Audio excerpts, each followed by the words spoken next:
So we got our recording live. Welcome everybody. This is week 2 of getting started with Lifecycle Insights.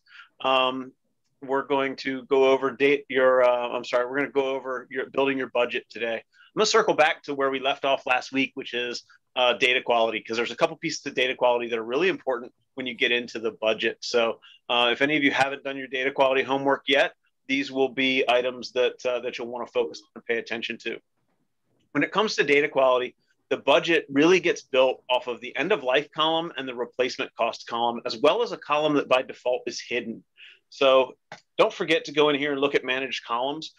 You can add and remove columns from your views, and then you can actually save templates of what you would like to see when you log in. And upon save, make this my default template for future use. You can go through and tweak all those settings so that you have a default view that's the one that you want. Because this is my demo environment, I like to come back here and show everybody every time how to come back and add warranty renewal cost back into your view in the event that you wanted to show it to your customers. So we have a column for warranty renewal cost. By default, it's down here. I kind of like to show renewal cost, then the expiration date, because we have, expiration date, then the cost, then end of life, and its replacement cost for the hardware itself. So I put them in that order. And then what you're going to see is that I've added a column right here. You guys are anything like I was. No video. Gilberto, am I not? Does everybody see my screen? Does somebody see my screen? Yes. Yeah. Yes. Cool. Yeah.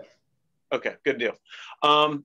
So for the folks that are working on your data quality, these are going to be some key fields. Now, out at my MSP, we didn't worry so much about warranties for things like desktops and laptops, devices that we felt like in a pinch, we would have one on the shelf, or the customer could run to Staples and buy a new one. Maybe it wouldn't be exactly what we wanted them to have, but we could get them up and rolling.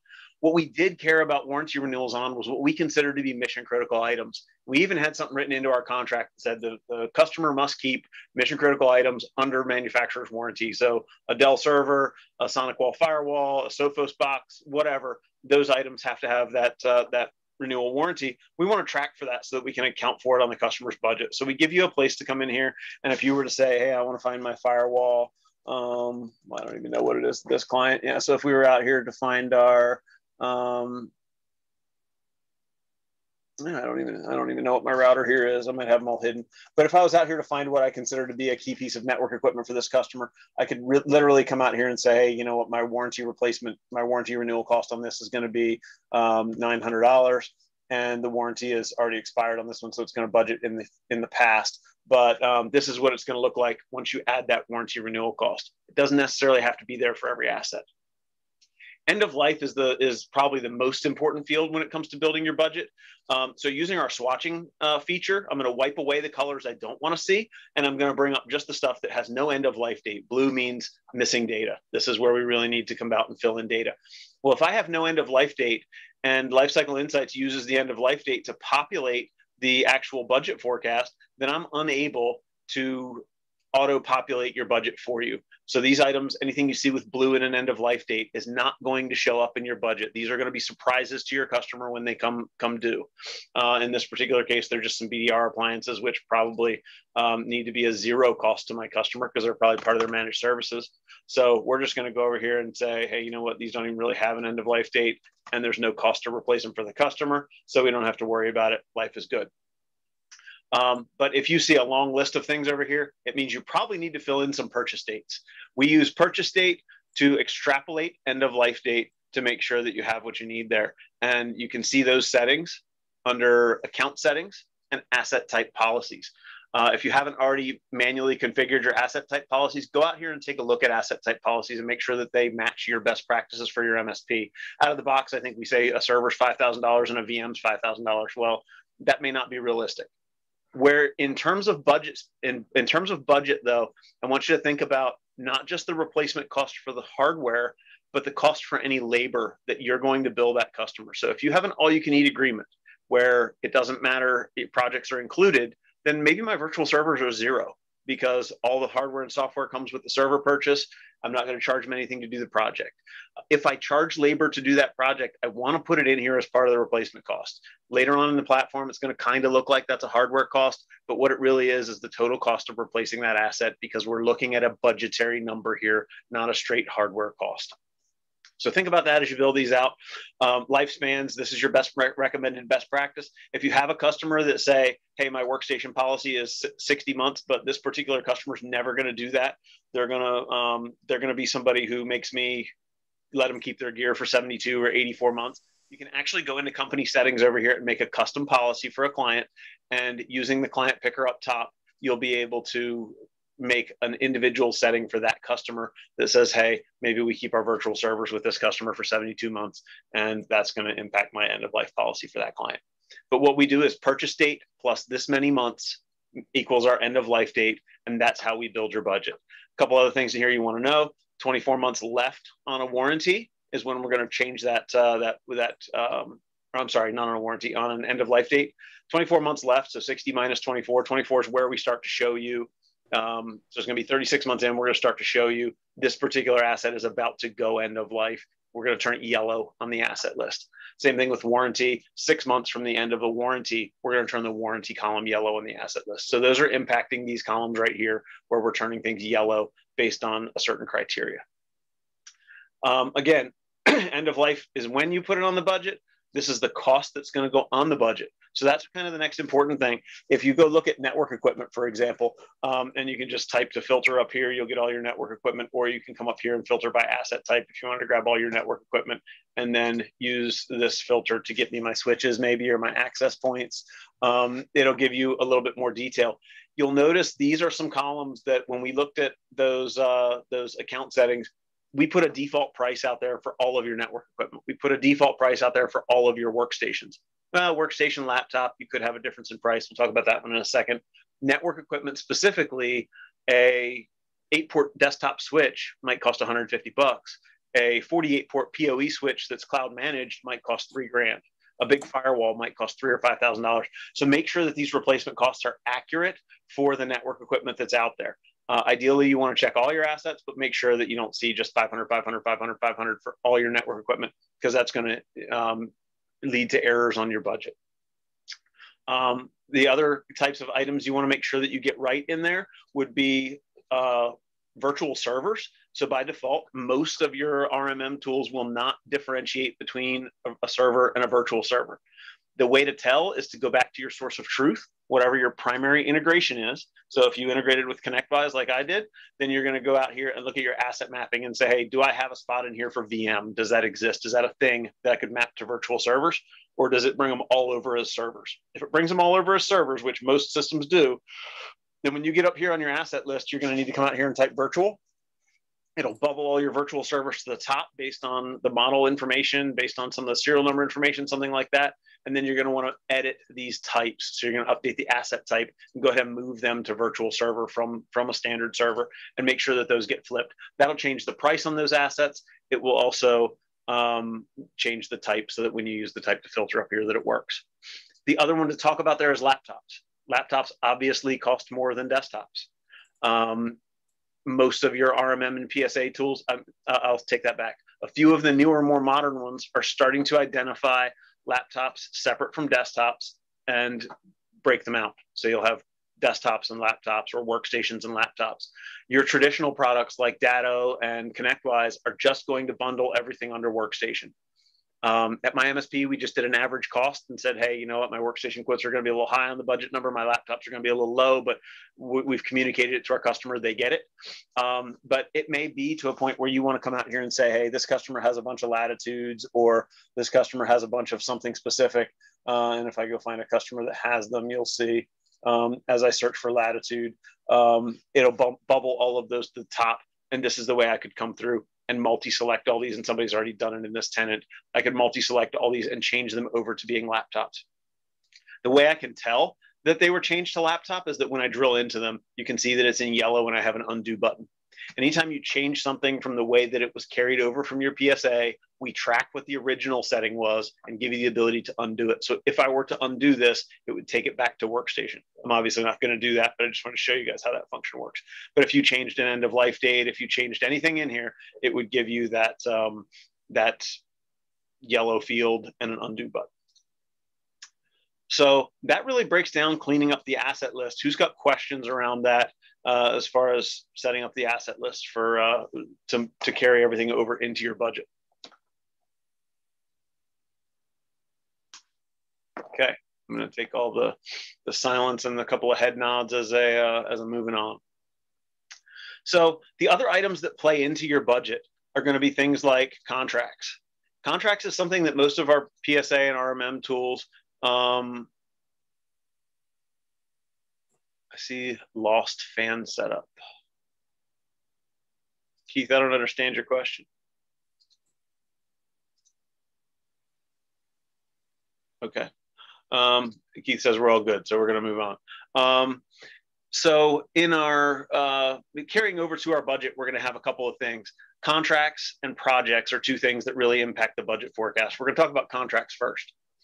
Contracts really doesn't map anywhere nicely to your PSA, to your IT glue, to any of that. Most of us don't have or didn't have in our MSPs a good method for tracking how much a customer spent on a particular line of business application that we weren't selling them, or a good idea of how much they spend on their internet service, or maybe their VoIP contract, or maybe it's old traditional phones that we want to get them upgraded to, right? Or they're paying for maintenance on that PBX plus whatever they pay to Windstream or Verizon or whoever for a SIP trunk or for a POTS line.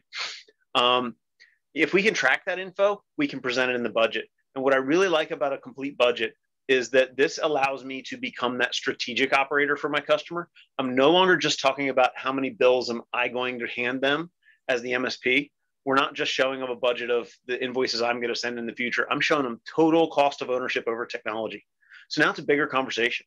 It's a conversation about the tech, not about my MSP. And so when we get into budget forecasting, we're looking at, they're bringing me to the table for the value that I add to show them what their spend is across everything, instead of me trying to knock down the door to let them come get me to the table, or to get them to the table so that I can show them how much money I'm going to need them to spend on my technology. And those are two really different ways in which your customers engage with you, when you've got that type of a relationship with them, or that type of a conversation going on. So I encourage you to document as many different types of contracts and subscriptions as you can. If you haven't had this conversation with a client before, you've got to kind of start where you are, and that's a thing that we're big on here, right? You can't figure out where you're going until you start where you are and work on your process. So starting where you are in something like this means, hey, you know what? Today I can guess maybe what their internet service provider is, because I know my territory pretty well. In my space, it was Comcast. I know if you got a Comcast circuit, you're paying 150, 200, 250 bucks a month, something like that. So I'll ballpark a number, and I'll actually go in here and say, hey, this is an estimated cost. And when I go visit, when I show this to my customer, I'm going to show them, I estimated this because I don't have a copy of your bill, but I wanted to give you fairly transparent information. If you want to send me a copy of the bill, I can go ahead and finalize this and get you an exact number. But pick a couple of things you feel like you can ballpark. Add Office 365, maybe add back your managed services. If it's a client you have a good enough relationship with it, you can wave it under their nose that they spend $3,000 a month with you without offending them. And then carry this into them and say, what else would you like to see here? And it's amazing how many things your client will go, well, what about this bill? Or what about this bill? I'd like to see this other bill over here.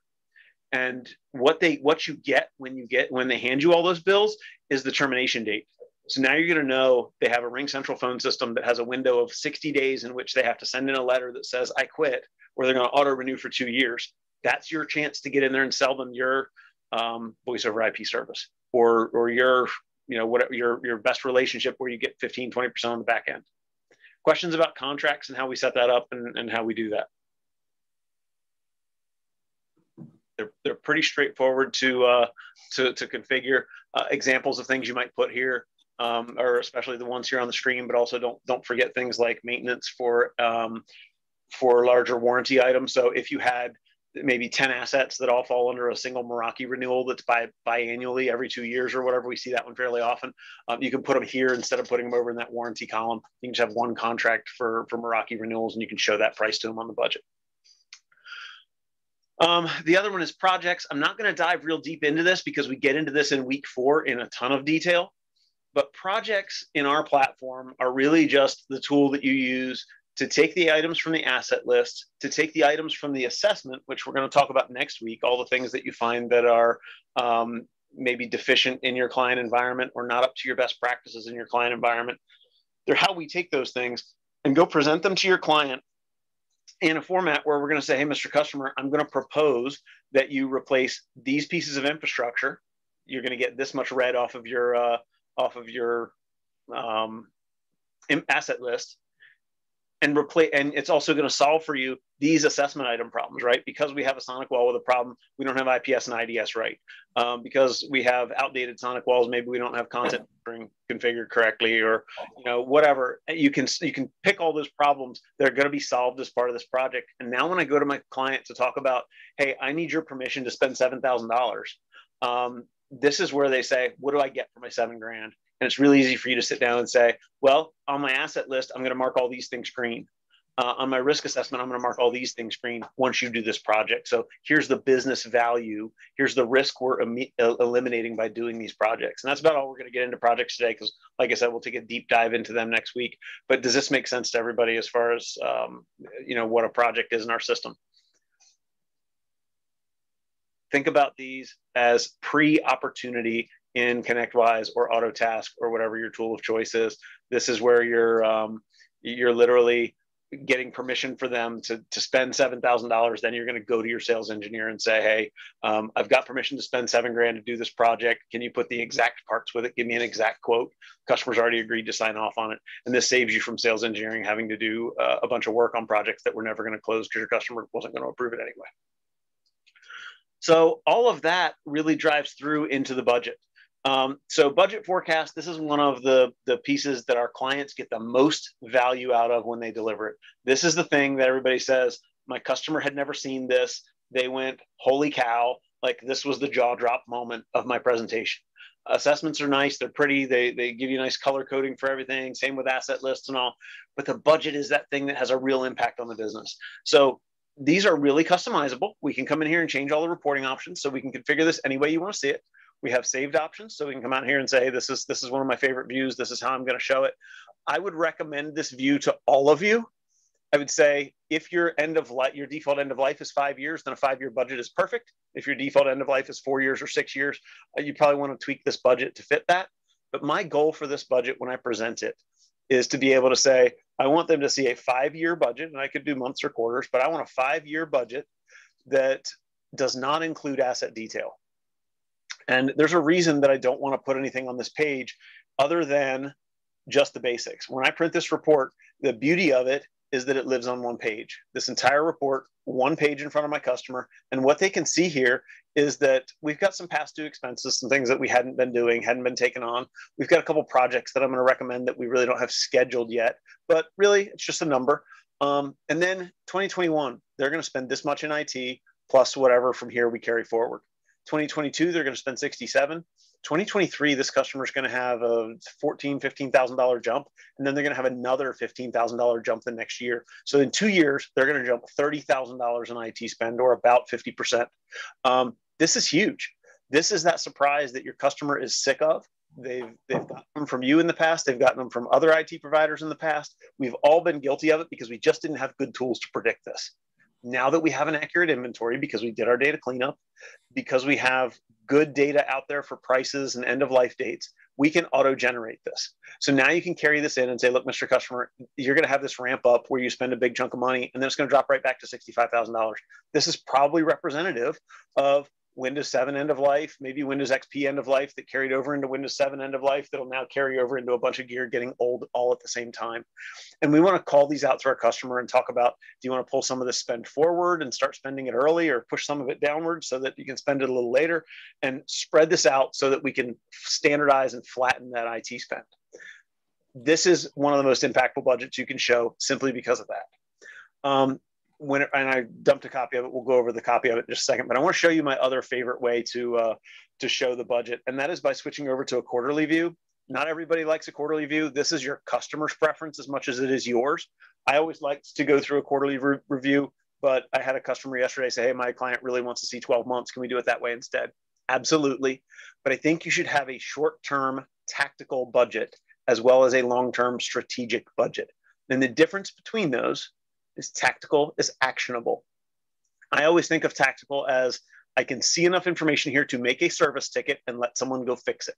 On this 5-year budget, we're not going to make a service ticket to make a $90,000 spend in 2024 go away. That is a big picture strategic item.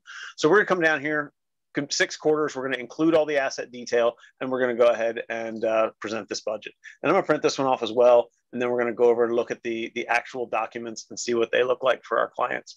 The difference, of course, is that each of these is going to serve a separate purpose. Before you ask, or before we get into it, yes, I present both of these every time I do a QBR. Your mileage may vary. I want you guys to do what works for you, but what worked for me for years was a header page that shows us that this is 5 years, that no asset detail, and here's how it breaks down. So this is my client's budget on one page for 5 years. This is that big picture strategic thing where I can see, hey, here's the year that I'm worried about for you, Mr. Customer. When we get into the more strategic or the more tactical budget, 6 quarters with all of our asset detail printing, you'll see in the overdue section, I actually show this particular Dell Optiplex that's 12 and a half years old is past due, and here's why. And then here's just some notes. I'm not sure why we have notes that just say update, but those carry over from the platform. I'll show you where those live. Projects not scheduled. Remember, we had $22,000 in projects. Well, this breaks down the exact labor cost, material cost, and then the replacement costs for each of the pieces of hardware in the project. So again, very tactical, very detail-oriented. Mr. Customer, when we do this project, we're going to replace an out-of-date Sonic wall, an out-of-date Cisco switch, a wireless access point in Lewis, and a router in the warehouse, right? We're going to replace exactly these devices. So you can get that tactical feel. Then this particular quarter, we have no hardware due for replacement, but we're going to pay for some contracts and subscriptions. Next quarter, we've got a couple of workstations here. These are going to be full replacement workstations. And then we've got a couple of warranty renewals that we need to do. You see, these are 2.9 years old, but they're ticking in for $250. Those are warranty renewals for a total of $2,500 in renewals and upgrades on these assets. Some network equipment to replace, and then into contracts and subscriptions to spend on. You'll see each contract and subscription shows up 3 times because this is a quarterly budget. The ones that were due quarterly show up 3 times. You'll see this one here was a quarterly bill, so it only shows up once. And again, so on and so forth down for the next 6 quarters. The beauty of this budget is that we can talk to specific questions that the client's going to ask us. Hey, when's Sally in accounting getting a new PC? Well, we can see that detail right here. This is how you can identify the squeaky wheel that's getting the grease. You guys need to decide which budget you like better to really focus on. One of these will chew up more of your conversation time, depending on the conversation that you like to have with your customers. I would spend more of my time here saying, Mr. Customer, hey, if our bills for this year are 67 grand, can I just send you invoices and we'll just make sure that this hardware replacement happens? We're only replacing 1 workstation in 2022 and 1 piece of software. Can I just send you invoices and we can agree that this is just going to happen? And you'd be stunned how many of your customers, when you show it to them this far ahead of time, go, yeah, I mean, as long as it doesn't exceed that, just send me the invoice and we'll bang it out and make it happen. And then notice that I've saved my 2 favorites in here for future use. If you do that, especially if you've got multiple people in here, it's really, really good to save your MSP versions of these reports that you guys are all talking to them in the same fashion. Your CEO should talk about this the same way as your VCIO, the same way as your account managers. As a company, you should have real clarity on the way you talk through these types of reports and these types of tactical items for your customers. So make sure you're coming out here and saving some settings and that you're sharing them across the platform so that everybody can see them. Questions about the budgets and how and why we present some of the stuff the way that we do there? You guys are a quiet group today. You're making it easy. Nothing? Sponge mode here. Well, this really wraps up budget as far as it goes. This really plays forward into part of our presentation as far as how this all comes together. When we get all said and done after week 4, we'll show you how it all comes together. Typically, come week 4, we print out an assessment. Then we attach to it budgets, projects, asset lists, and user lists as supporting documentation. We really speak from the assessment, then lay out the budget and say, Mr. Customer, here's all the risk we've identified with our assessment. Here's your budget. Based on this budget, and of course, here's our either our 6-quarter budget or our 5-year budget. I kind of did this for my 6-quarter budget and go, hey, Mr. Customer, from this 6-quarter budget, you see I've got 2 projects that I really need you to take on to eliminate some risk. If I were to try and slide this $7,000 project into this quarter, it's really a small quarter for IT spend. Can we do that now, or would you rather tackle the big one and slide the small one in later on down in the year? And the trick to this is using the budget to change the conversation around projects from, can I get you to do this project, to, oh, it's obvious you're going to do it. You have to do it. Your technology's broken. It's got risk. When do you want to do it? Right? Assume that close, assume that your customer's going to do it, because now you've presented them with a level of facts, a level of detail that they've never had. And if you just ask them when they want to do it, your customers are going to peruse this budget. They're going to go back and forth and go, yeah, I guess I kind of have to do it. And my spend doesn't get any better next year or the year after. In fact, if I go look at my future spend, I can only put this stuff off so far before my oh shit years start to come up. Yeah, I might as well bite the bullet and do that today.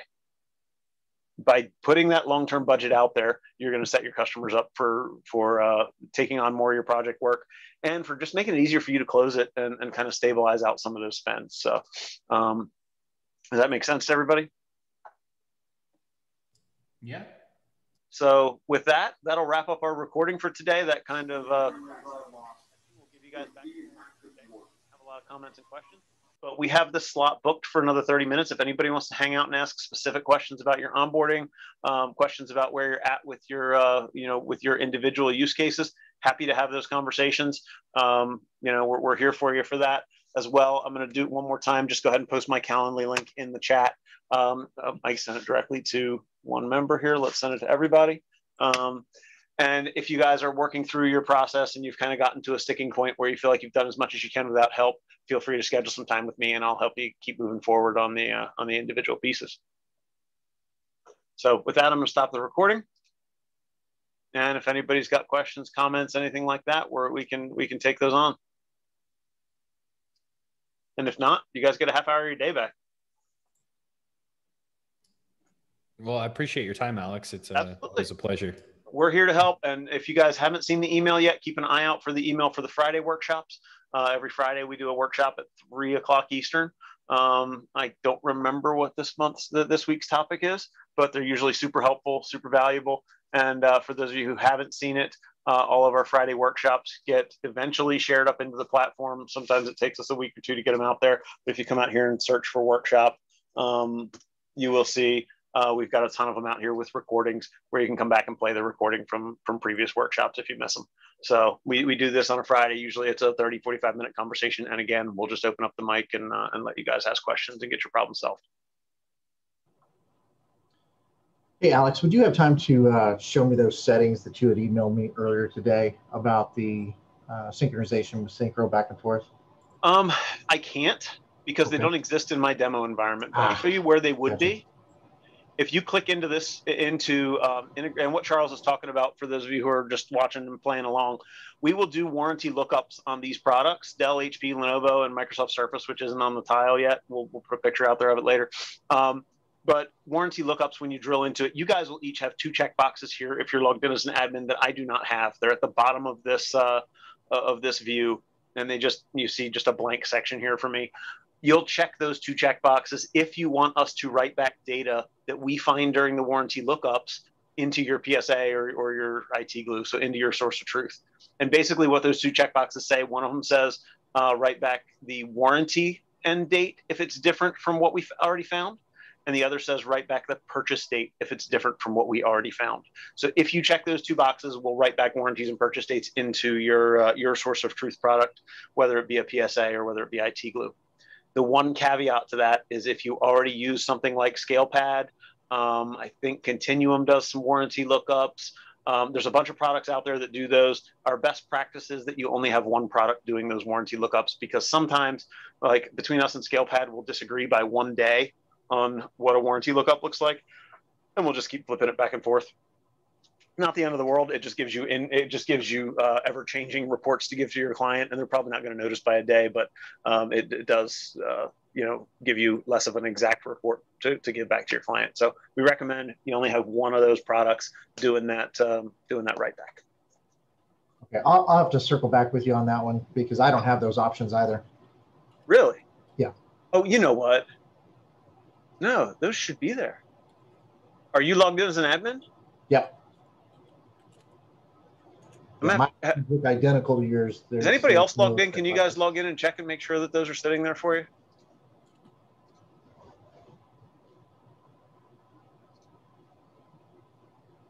I'm thinking maybe something got changed that I'm not even aware of when we did the additional integrations for Cisco and Meraki. That's the only thing I can think of. But if anybody else is logged in as an admin, if you could go down to integrations and warranty lookups and just let me know if you see 2 blank lines here, or 2 lines with nothing in between, or if you actually have some checkboxes there.